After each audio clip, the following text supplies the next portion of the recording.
it's Saturday. I'm here early, wrapping up the fab work on the Subaru as far as the charge piping goes anyway.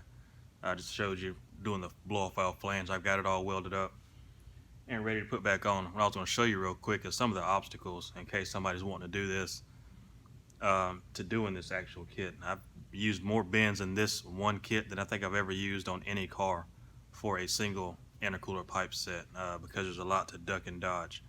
But yeah, I'll go ahead and get this fit back on the car, and I'll show you the old one, show you the new one, and we'll go from there. And you can see this is the new set. I was able to do it in 5 pieces, which took several bends to clear everything that's on the car and fit with the new configuration.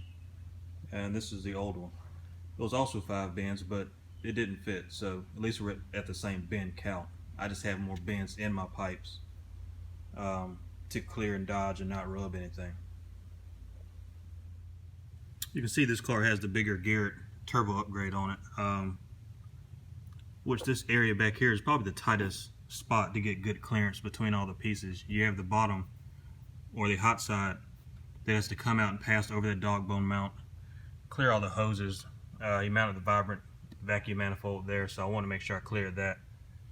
And while clearing that and clearing the firewall, you also have to get the throttle body, the cold side, up above it to come around and not have those pipes rub. So it was tight, but I got it all to fit and clear good, so I'll get that put back together. He also went with the black edition HKS Super Sequential, which I'm using the vibrant flange on that. They do a modular flange that's 2 pieces, and it's O-ring, so it's easy to weld, then just put it back together, which I use these quite often on the Greddy and the HKS valves.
I stand corrected, actually. It was 6 pipes in the old kit.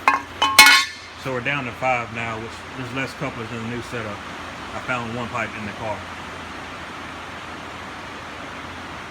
Another small piece for the Subaru is, I don't know how common it is to swap these NA intake manifolds onto the turbo cars, but once you do it, the throttle body and cruise control bracket doesn't work anymore. So I just had to make an adapter to make it fit, which you just cut a piece of steel, and I TIG the 2 pieces up so it'll be a solid bracket. So I get this put back on and get both of the throttle cables hooked back up.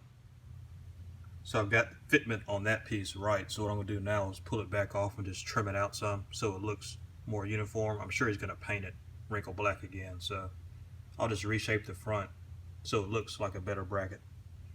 That's basically it for the bracket. You can see where I just trimmed it down and rounded out the edge. So once it's all painted, it'll look like it came that way as a, just a regular bracket.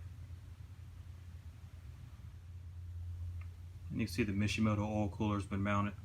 So I made the lower charge pipe dodge the 10AN hoses that are routing to it, so it all fits good. And outside of just putting the clamps back on it, this one is good to go.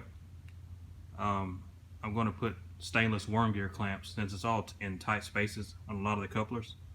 They're just easier to work with, so I will order a few more of those and have them here probably Tuesday and get this one all buttoned back up and ready to go.